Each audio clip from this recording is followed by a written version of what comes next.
আসসালামু আলাইকুম। এখন আপনারা দেখবেন সংবাদ শিরোনাম। মঙ্গলবার নতুন এমপিদের শপথ পাঠ করাবেন প্রধান নির্বাচন কমিশনার। রাষ্ট্রপতির কাছে শপথ নেবে মন্ত্রিসভা, নিশ্চিত করেছেন সংসদ সচিবালয়ের সচিব কানিজ মাওলা।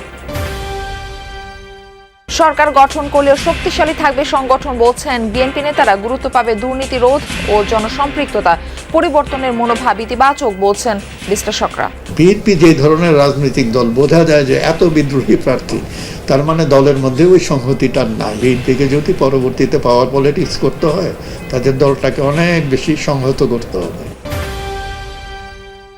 সংবাদ সম্মেলনে জাতীয় ঐক্যের ডাক দিলেন তারেক রহমান। নতুন সরকার গুরুত্ব দিবে আইনের শাসন, অর্থনীতি পুনর্গঠন ও কর্মসংস্থান সৃষ্টিতে। জনগণকে কনভিন্স করাটাই হচ্ছে আমাদের ইঞ্জিনিয়ারিং। আমাদের যে ইঞ্জিনিয়ারিংটা ছিল সেটা হচ্ছে জনগণকে আমাদের পক্ষে নিয়ে আসা, সেটাতে আলহামদুলিল্লাহ আমরা সফল হয়েছি। নতুন সরকারের সামনে উচ্চ মূল্যস্ফীতি সহ অর্থনীতিতে পাহাড় সমান চ্যালেঞ্জ। কর্মসংস্থান, বিনিয়োগ ও অভ্যন্তরীণ আয় বাড়াতে নীতি কৌশল বদলানোর তাগিদ। আগামী প্রধানমন্ত্রীকে একজন দক্ষ অর্থমন্ত্রী নিতে হবে, যে who only reports to the parliament and the prime minister. আপনি যদি ব্যবসার পরিবেশ ভালো করেন, তারপরেও কিন্তু এই নতুন কর্মসংস্থান তৈরি করা একটা বড় চ্যালেঞ্জের বিষয়। খুলনা বিভাগে জামায়াতের বড় বিজয়। ধরাশয়ী বিএনপির হেভিওয়েট অনেক প্রার্থী। জাতীয় পার্টির দুর্গখ্যাত কুড়িগ্রামে জামানত হারিয়েছে 18 জন। আসসালামু আলাইকুম। এখন দেখবেন সংবাদ বিস্তারিত। আগামী মঙ্গলবার নবনির্বাচিত সংসদ সদস্যদের শপথ পাঠ করাবেন প্রধান নির্বাচন কমিশনার এএমএম নাসির উদ্দিন। একই দিন বিকালে মন্ত্রিসভার সদস্যদের শপথ পড়াবেন রাষ্ট্রপতি মোহাম্মদ শাহাবুদ্দিন, নিশ্চিত করেছেন সংসদ সচিবালয়ের সচিব কানিজ মাওলা। এর আগে দুপুরে মন্ত্রিপরিষদের সদ্য বিদায়ী সচিব ডক্টর শেখ আব্দুর রশিদ জানিয়েছেন, শপথ অনুষ্ঠানে দেশি বিদেশি প্রায় 1000 অতিথি উপস্থিত থাকবেন। এদিকে প্রধান উপদেষ্টার মুখ্য সচিব এম নাসির উদ্দিন মিয়াকে মন্ত্রিপরিষদ সচিব হিসেবে চুক্তিভিত্তিক নিয়োগ দেওয়া হয়েছে। এর আগে রাতে ডক্টর শেখ আব্দুর রশিদের চুক্তিভিত্তিক নিয়োগ বাতিল করে প্রজ্ঞাপন জারি করা হয়। জাতীয় সংসদ নির্বাচনে নিরঙ্কুশ জয় পেয়ে দীর্ঘ প্রায় 2 দশক পর আবারও সরকার গঠন করতে যাচ্ছে বিএনপি। এখন শুধু শপথের অপেক্ষা। শুক্রবার গভীর রাতে নবনির্বাচিত সংসদ সদস্যদের সরকারি গেজেট প্রকাশ করেছে নির্বাচন কমিশন। নির্বাচন হওয়া 299টি আসনের মধ্যে 297টি ফলাফলের ভিত্তিতে এই গেজেট প্রকাশ করা হয়। গেজেট প্রকাশের 3 দিনের মধ্যে শপথ গ্রহণের বিধান রয়েছে। এর মধ্যে নবনির্বাচিত সংসদ সদস্যদের শপথ অনুষ্ঠানের সব প্রস্তুতি শুরু করেছে সংসদ সচিবালয়। আইন অনুযায়ী 3 দিন সময়ের মধ্যে তাদের শপথ গ্রহণ হয় সংসদ সদস্য হিসেবে। সদ্য সাবেক মন্ত্রিপরিষদ সচিব জানান, নতুন সংসদ সদস্যদের শপথ অনুষ্ঠানে উপস্থিত থাকবেন দেশি বিদেশি প্রায় 1000 আমন্ত্রিত অতিথি। প্রস্তুতিতে কতজন অতিথিকে দাওয়াত দিবেন বলে আপনারা চিন্তা করছেন? ছোট কম বেশি হবে 1000।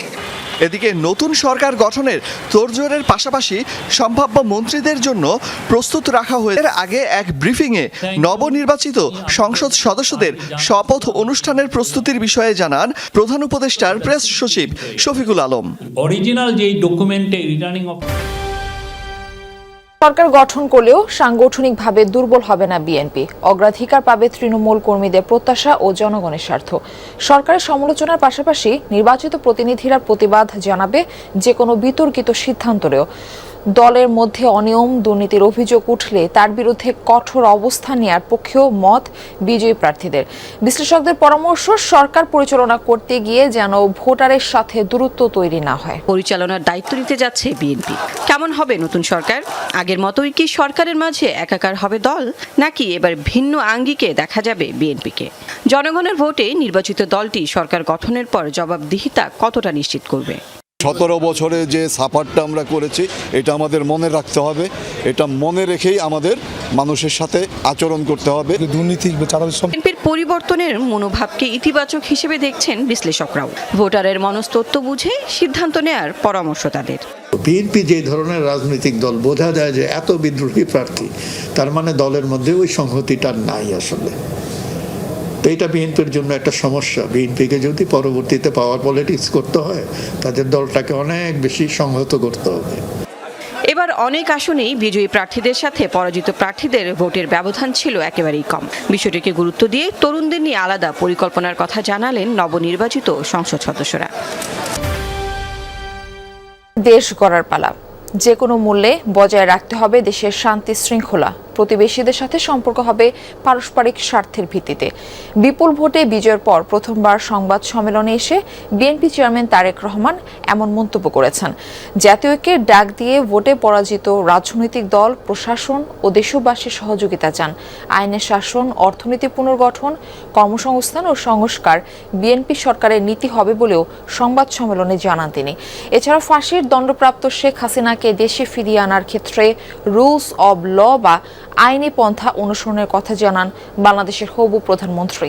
বিজয়ের একদিন পর দলের সিনিয়র নেতাদের নিয়ে প্রথমবার গণমাধ্যমের মুখোমুখি বিএনপি চেয়ারম্যান তারেক রহমান। রাজধানীর একটি হোটেলে বিকেলে শুরু হয় জনাকীর্ণ সংবাদ সম্মেলনকে বাংলাদেশের ভবিষ্যৎ প্রধানমন্ত্রী হিসেবে পরিচয় করিয়ে দেন দলের মহাসচিব মির্জা ফখরুল ইসলাম আলমগীর।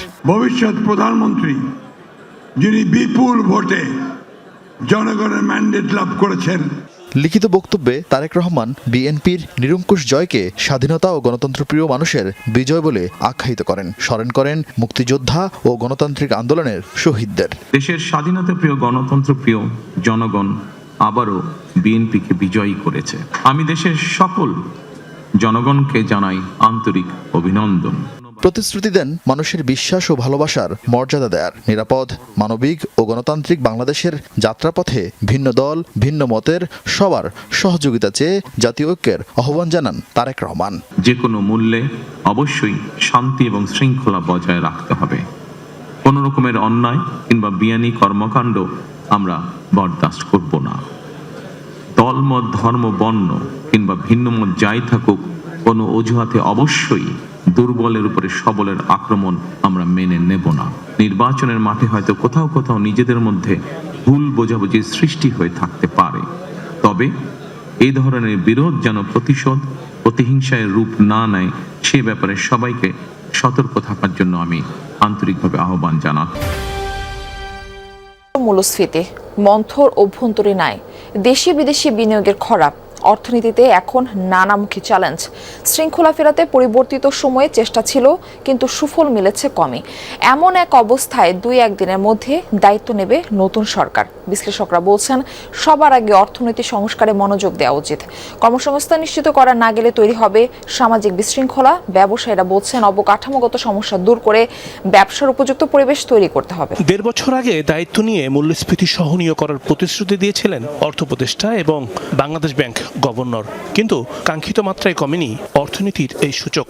7% ঘরে নামিয়ে আনার কথা বলা হলেও গেল 8 মাস ধরে এই সূচকের হার 8% বেশি। প্রকৃত আয় কমে যাওয়ায় কষ্টে আছে সাধারণ মানুষ।